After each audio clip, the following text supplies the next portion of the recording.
Dans cette nouvelle série de vidéos, je vous propose de créer votre propre site, pédagogique ou pas. C'est parti pour l'introduction.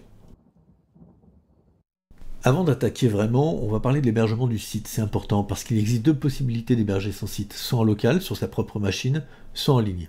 Concentrons-nous d'abord sur la partie locale. Il faut un ordinateur, ici un PC par exemple, une connexion internet, un nom de domaine. Mais en local, on peut le changer plus tard, c'est pas très grave. Il faudra WAMP ou EasyPHP, on en reparlera plus tard, et WordPress. Là-dessus, il n'y a aucun surcoût. En ce qui concerne l'hébergement du site en ligne, il faut trouver un hébergeur. Donc il faudra les mêmes matériels que pour la première partie, un ordinateur, une connexion internet, un hébergeur, et c'est là où ça va différer, type Gandhi, OVH, un nom de domaine, le nom que taperont les utilisateurs pour pouvoir trouver le site. Il faudra aussi un certificat de sécurité qui permet d'avoir le HTTPS en fait, et puis WordPress bien évidemment. Concernant l'hébergeur, ce sera payant. En ce qui me concerne, je paye environ 80 € par an chez Gandhi. Ensuite, le nom de domaine, le prix diffère selon l'extension, si on met .com, .xyz, etc. Chez Gandhi, moi j'en ai à peu près pour 20 € par an. Le certificat est en général gratuit, et donc ce qui fait un total environ de 100 € par an. C'est un petit budget, mais ça permet d'être complètement autonome sur la gestion de son site et de tout ce qu'on peut y mettre. Alors on y va. Il va falloir déterminer un petit plan d'action. Donc d'abord on va préparer le PC, ensuite on va installer WAMP.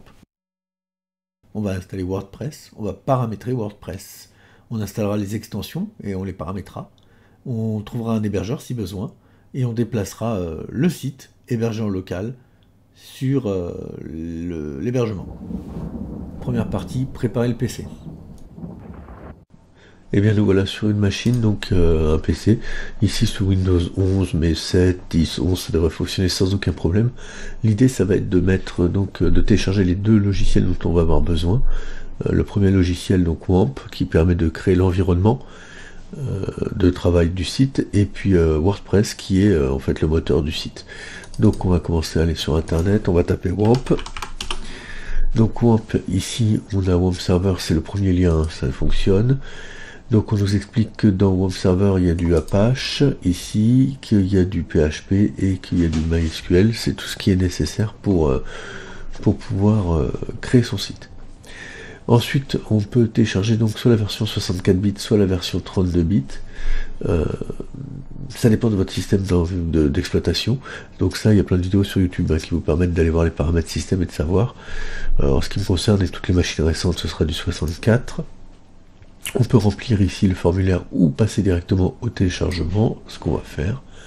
Et exceptionnellement, en ce moment, on a un problème ici, c'est qu'ils nous disent que la version 64 n'est pas disponible. Effectivement, ici, on ne voit que la x86.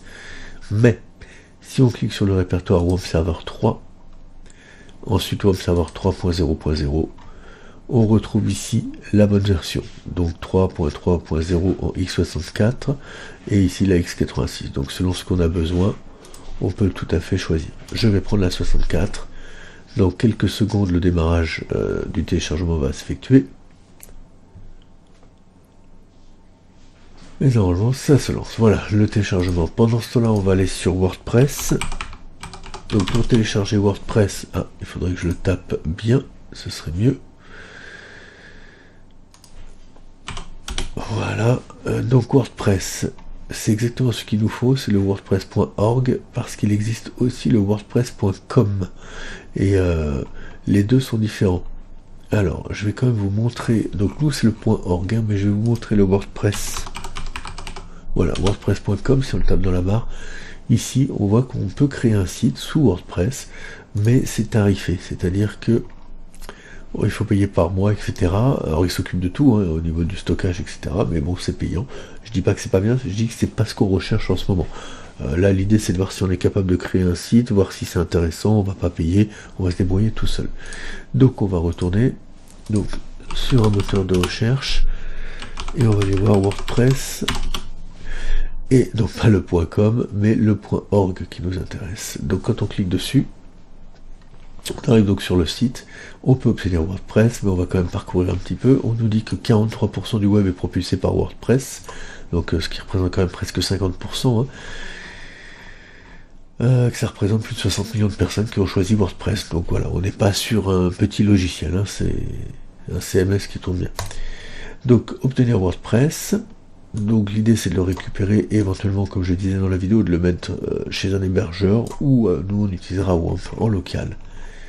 On clique sur télécharger WordPress, ici c'est la version 6.1 au moment où je réalise cette vidéo. Et ensuite ça télécharge WordPress et donc on est bien. La prochaine vidéo ce sera l'installation de WAMP qui à mon avis sera la partie la plus un peu pointue on va dire, mais après ce sera de la rigolade. Voilà, bon courage. Et bien voilà, c'est terminé pour la première partie, préparer le PC. Maintenant nous passerons lors de la prochaine vidéo sur l'installation de WAMP. Si cette vidéo vous a plu, n'hésitez pas à vous abonner, à cliquer sur la cloche et éventuellement sur le pouce.